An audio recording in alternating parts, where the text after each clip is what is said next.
Okay, students, so we are talking about similar triangles. That's chapter 6 of your syllabus. तो इसमें similar figures means figures which are having, पहले बात करते हैं similar figures की, फिर आएंगे similar triangles पे. Similar figures means figures having same shape and same size, proportional size, proportional size.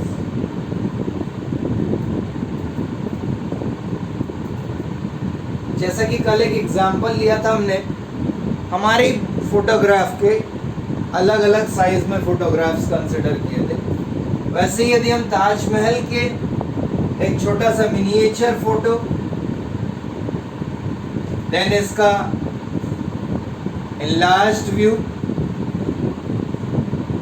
और एक और इसका enlarged view. If we see the photograph of Taj Mahal,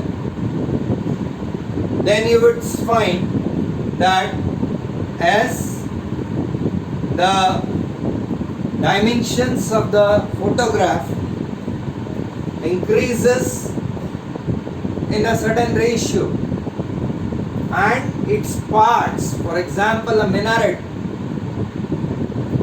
the height of the minaret will also increase in the same ratio. So that's what we are saying here. Similar figures means they are having same shape and proportional size. तो dimensions होते हैं, उनका ratio same होता है. So with the help of this, now we come to that similar triangles.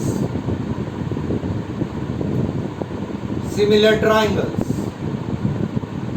तो जैसा कि आप जानते हैं, एक ट्राइंगल दिया है. Suppose the sides are 3 centimeter, 4 centimeter, 5 centimeter. The angle here is 90 degree. Here it is suppose 50 degree. And this is 40 degree. अब इसको एक लेंस लगाया या मैग्नीफाइंग ग्लास लगाया और मैग्नीफाई करके देखा, तो ये कुछ फिगर ऐसा दिखाई दिया. Size become suppose dimensions become 6 centimetre, 8 centimetre, 10 centimeter. Let's label the sides. Suppose these are sides A, B and C, AB, BC and AC. Here if suppose it is PQ, R is the triangle, is the enlarged image. Now what we observe? We observe that AB upon PQ is 3 upon 6, which is 1 by 2. 3 upon 6, which is equal to 1 by 2. BC upon QR, this is 5 upon 10, which is again equal to 1 upon 2. And AC upon PR, it is 4 upon 8, which is again equal to 1 by 2. From these three ratios, we observe that AB upon PQ is equal to BC upon QR is equal to AC upon PR. तो इसका मतलब हुआ कि sides जो है इसके वो कैसे हैं? प्रोपोर्शनल है. Sides are proportional, or you can say ratio of sides is same. This is one thing. Secondly, what we observe, now if you measure the angles of this triangle, यदि हम angles का measure करेंगे तो पता चला कि ये 90 degree था, ये 50 डिग्री था और ये 40 डिग्री. मतलब एंगल सेम हो गए 90 90, 50 50, 40 40. That means angle A is equal to angle P, angle B is equal to angle Q, angle C is equal to angle R. So we can say corresponding corresponding angles are equal. और यहाँ भी word बच्चों corresponding जोड़ लीजिए. Corresponding sides are proportional and corresponding angles are equal. This means the triangles are similar. और similarity के लिए जो सिंबल यूज करेंगे, आपने देखा होगा कॉन्ग्रुएंसी के लिए पहले इक्वल टू का साइन लगा के ऐसा एक सिंबल यूज करते थे हम आर. तो सिमिलैरिटी के लिए केवल इक्वल टू का साइन हटा दीजिए और केवल ये ऊपर वाला जो साइन है ये यूज होगा. This will be used for the symbol for similarity. This is symbol for similarity.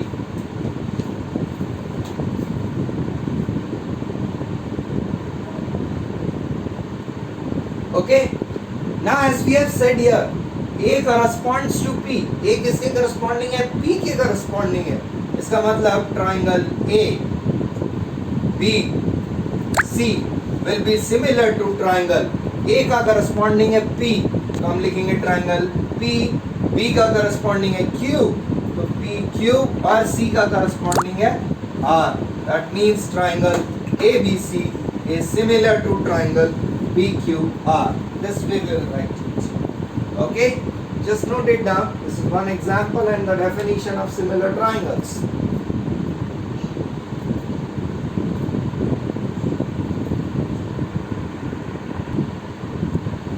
So for similar polygons, two polygons कोई भी हो सकते हैं.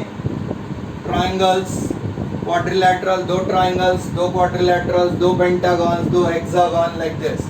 Similar polygons, that means they have corresponding angles are equal. Corresponding angles are equal and corresponding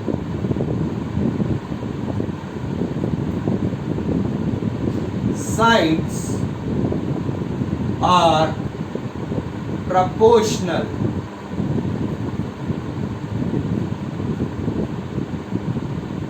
okay, ये है definition similar polygons की. अब ये सेम दो ट्राइंगल्स है तो corresponding angles equal, corresponding sides proportional. दो क्वाड्रिलेटरल्स है तो again the similar situation and so on. Now my question is, एक मैंने ऐसा एक रेक्टेंगल बनाया या एक स्क्वायर बना दिया. I've drawn a square here with side 5 centimeter each. Another one I've drawn a rhombus like this, again with side 5 centimeter each. So my question is, are these two polygons similar? No. No. Why no? Why no? Okay, because the angles are not equal. यहाँ पे angle 90 degree है और यहाँ पे acute और obtuse angles है. So these are not similar. These are not similar. Because the corresponding angles are not equal. Because corresponding angles are not equal.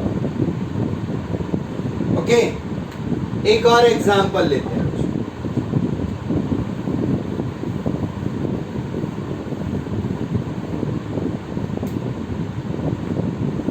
Now this is a rectangle with sides 3 centimeter and 5 centimeters, and another one is also a rectangle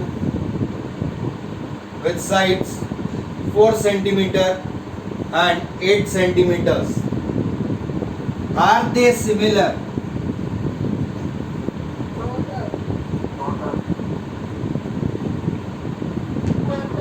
The answer is no.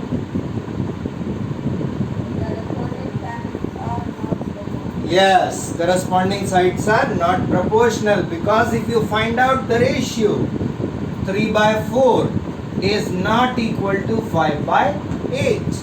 The ratio is not same, so they are not similar. Okay, now next question. If I draw two equilateral triangles, one with side 4 centimeter each, the other one with side 6 centimeter each,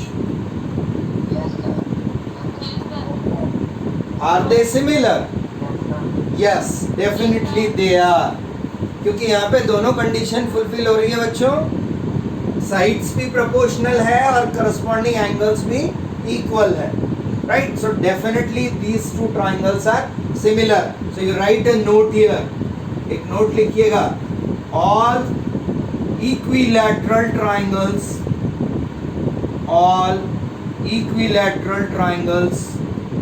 are similar. All equilateral triangles are similar. Okay, all equilateral triangles are similar. Now next question is, all circles are dash. The option is congruent or similar. Similar, yes, absolutely right, similar. They cannot be congruent, क्योंकि एक छोटा सा circle बना दिया और एक बहुत बड़ा सा सर्कल बना दिया, एक छोटी चपाती बना दी और दूसरी बड़ी चपाती बना दी, तो definitely they are not congruent, but they are similar. Okay, all squares are similar or congruent? Similar, again similar, absolutely right. Then all dash triangles are similar. Isosceles or equilateral? Equilateral, ये अभी बताया था आपको. Okay, two polygons of the same number of sides are similar, then their corresponding angles are dash equal, and corresponding sides are dash equal or proportional? Proportional, absolutely right. Okay, absolutely right. चलिए, तो ये तो basic concept हुआ similar figures के लिए. Now we approach to the first topic, and which is a very very important theorem. Very important theorem, और 100% इसका proof आपके एग्जाम में इस साल आएगा, 100% आएगा. Okay, because the theorems have been reduced. अब आपके सिलेबस में यहाँ पे सिर्फ 2 थ्योरम्स बची हुई है. एक है आपकी बेसिक प्रोपोर्शनैलिटी थ्योरम, और दूसरी पढ़ेंगे proof of Pythagoras theorem, and that will do also with the help of activity also, and this also you can verify with the help of activity. I will tell you. Okay, so the first topic here we are going to start with is basic proportionality theorem. Basic proportionality theorem, very important one, very important बच्चों, very very important. Mark कर लो, 100% chances of appearing in the exam, right? It is also known as Thales theorem, because it was given by a Greek mathematician Thales. Thales ने ये theorem बनाया, explain किया था, इसलिए इस theorem को Thales theorem भी कहते हैं. Okay, and Thales has given the concept of similarity. Okay, now let's write the statement here first.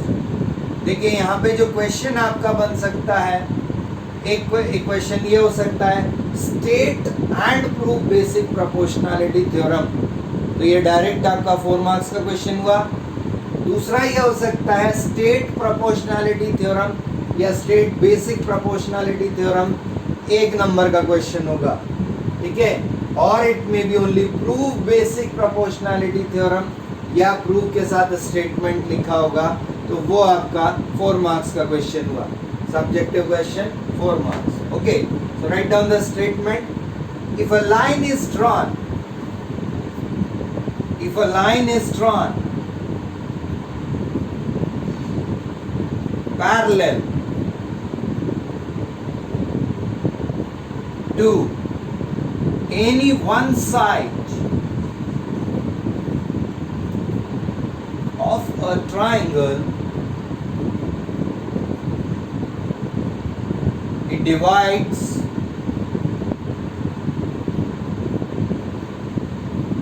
the other two sides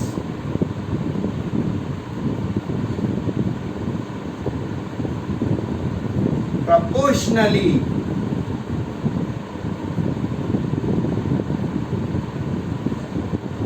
or you can say in the same ratio.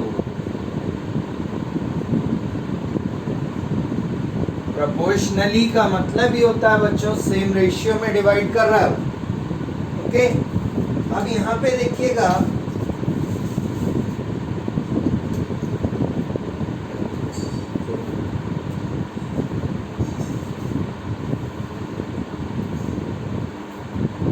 ठीक है।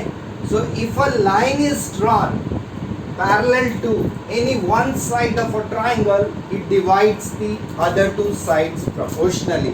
बच्चों 9th class में भी आपने geometry portion पढ़ा था, theorem पढ़ी थी, तब हमने डिस्कस किया था कि कभी भी कोई थ्योरम प्रूव करना है तो उसमें हमेशा 5 पार्ट्स होते हैं, 5 पॉइंट्स होते हैं, और marks distribution is also according to that. तो वो 5 पॉइंट्स कौन कौन से होते हैं? सबसे पहले वो लिखते हैं हम गिवन। सबसे पहला पॉइंट हमारा होना चाहिए गिवन, इसका आपको हाफ मार्क होता है हमेशा। सेकंड पॉइंट होता है टू प्रूव। अब बच्चों टू प्रूव में आपको स्टेटमेंट नहीं लिखना है, पूरा मैथमेटिकल फॉर्म में लिखना है, ये बात ध्यान रखिएगा। तीसरा होता है construction. Construction again it is for half mark. चौथा पॉइंट है which is very important, that is figure. Figure this is very important.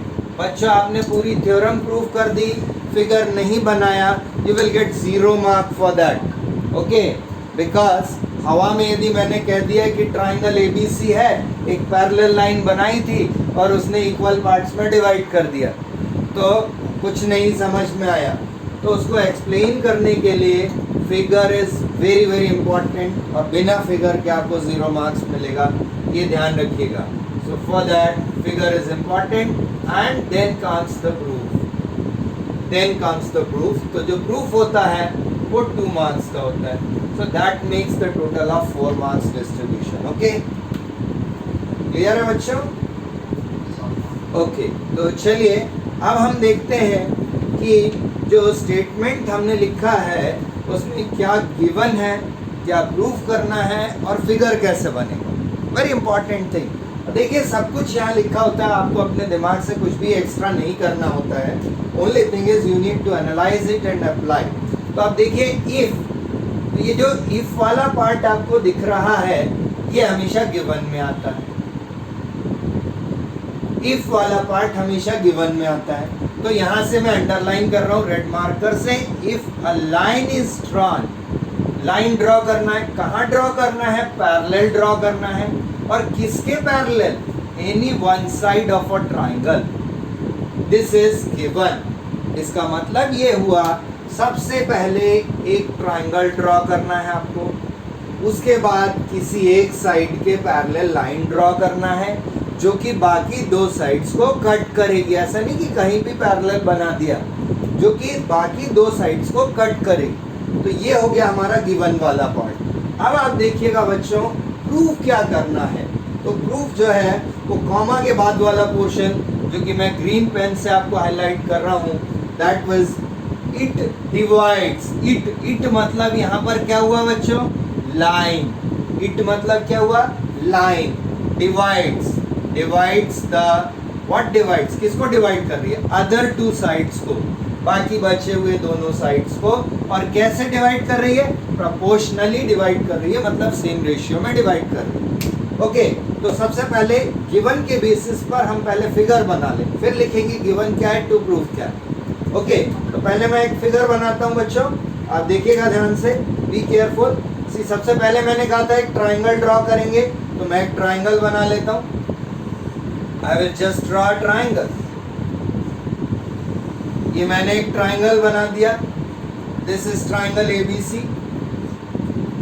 Right.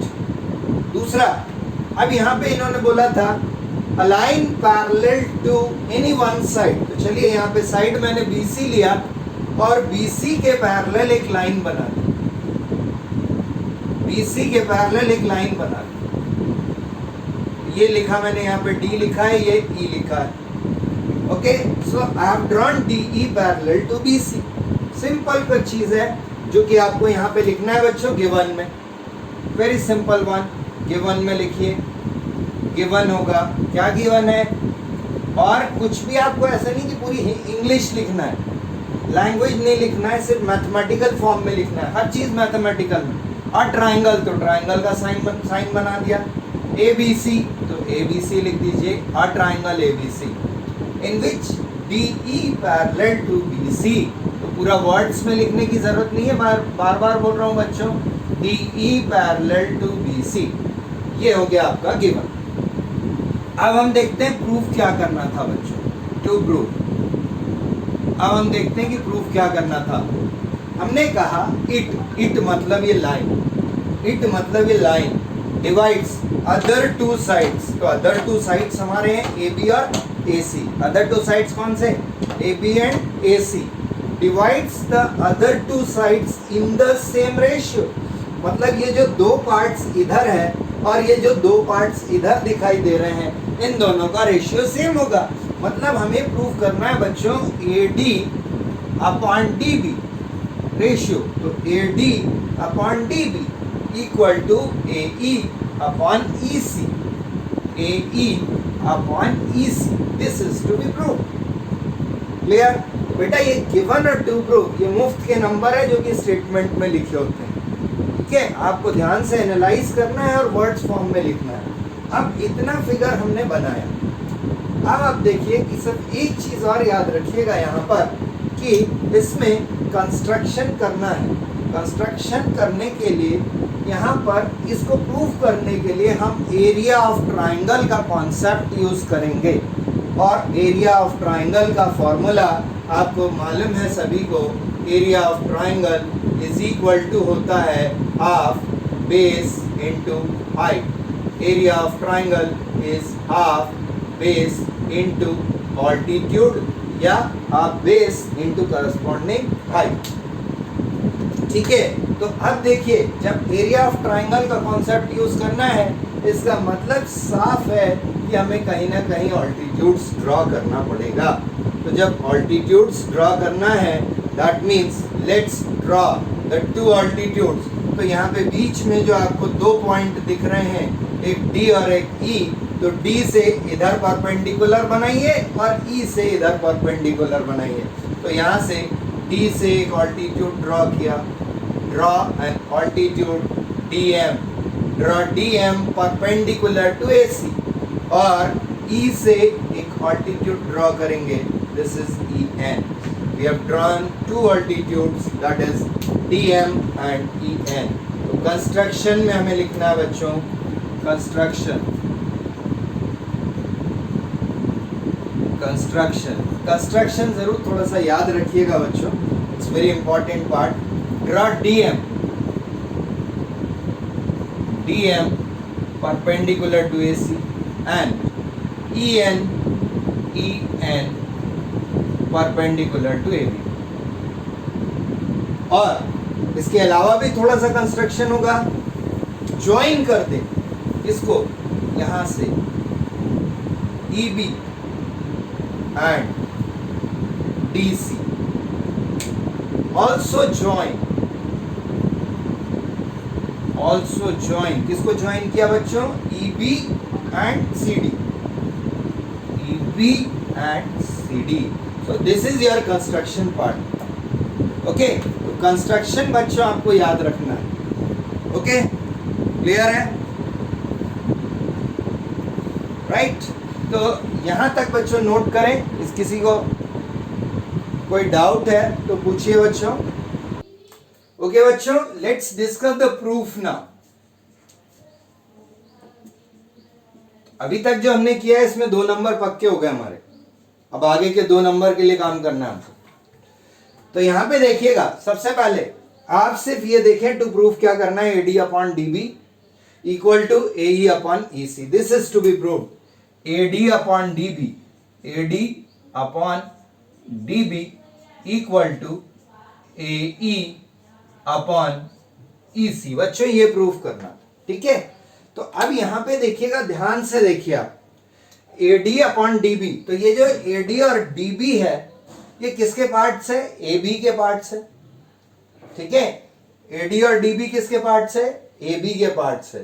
तो हम एक बार इस तरफ से फिगर को देखते हैं। Let's see the figure from this angle. मतलब AB के पार्ट्स को बेस लेकर के आपको एरिया ऑफ ट्राइंगल लगाना है, राइट? तो अब आप देखिए, AD बेस जब हम कंसिडर करते हैं, और एक पॉइंट यहां पे E अटैच कर दीजिएगा। So first step I will be writing ADE, area of triangle,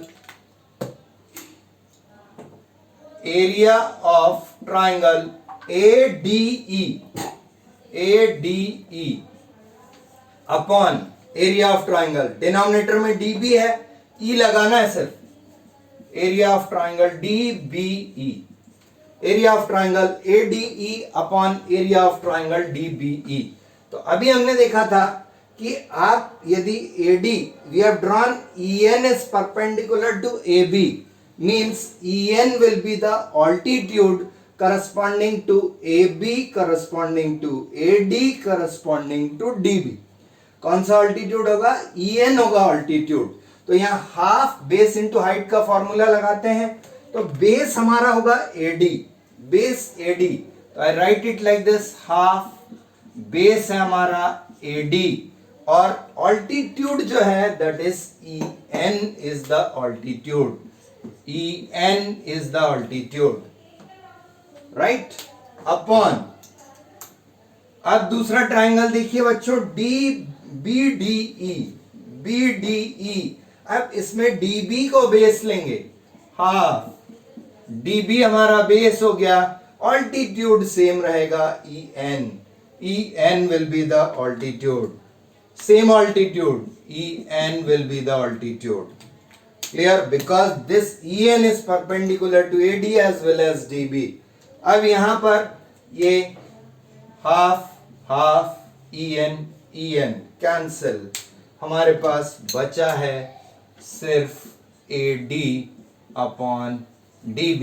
this is first equation. Okay, clear? Now let's see the right hand side of what you have to prove। अब आपको AE upon EC लेना है, AE upon EC मतलब AE upon EC। तो अब इस तरफ से बेस लेंगे, एक बार AE को बेस लेना है, एक बार EC को बेस लेना है, ठीक है? तो जब AC के परपेंडिकुलर हमने ड्रॉ किया था DM, AC के परपेंडिकुलर ड्रॉ किया था DM। So now for these two triangles, that is AED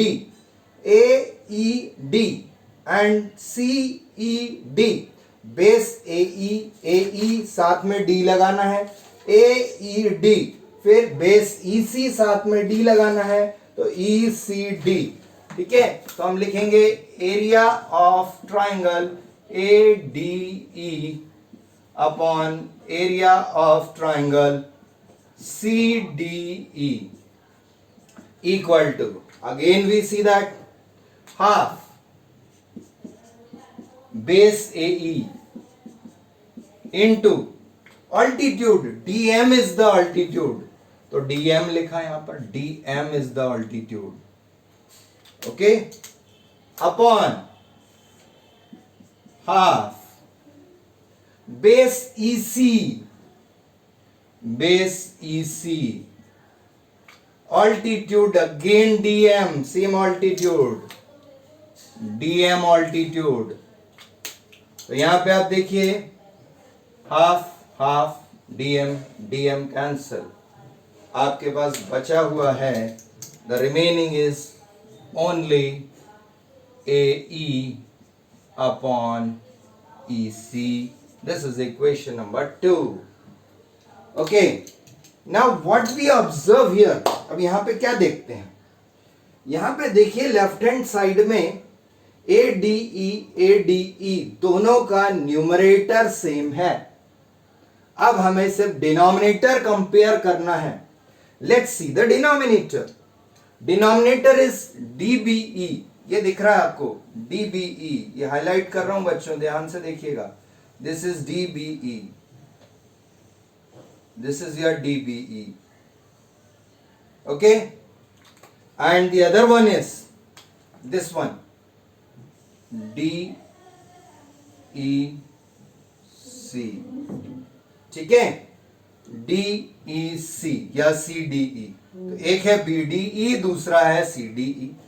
तो आपको याद हो, if you remember area of triangle, इन दोनों में क्या रिलेशन होगा? Area of triangle DBE is equal to area of triangle CDE. ये हमने 9th क्लास में पढ़ा था. क्यों पढ़ा था? Yes, because they are formed on the same base and between same parallels. इसको हम इक्वेशन नंबर 3 मान लेते हैं. यहां पे रीजन लिखेंगे, as they are formed on same base. Same base कौन सा है बच्चों? DE सेम बेस है यहां पर, DE and same parallels, DE parallel to BC. ठीक है, so they are equal in area. अब आप देखिए यहां पे न्यूमरेटर सेम था, डिनोमिनेटर इक्वल हो गया, मतलब लेफ्ट हैंड साइड दोनों का इक्वल हो गया. और जब लेफ्ट हैंड साइड इक्वल है तो ऑब्वियसली राइट हैंड साइड भी इक्वल होगा, जिसको आपको इतना डिटेल में बिल्कुल जाने की जरूरत नहीं है. आप सिर्फ कंपेयर करके अब ये लिखेंगे from 1, 2 and 3. First equation, second equation, third equation. तीनों इक्वेशंस को यदि मर्ज किया जाए तो हमें मिलेगा AD upon DB is equal to AE upon EC. So that is proved, hence proved. Okay.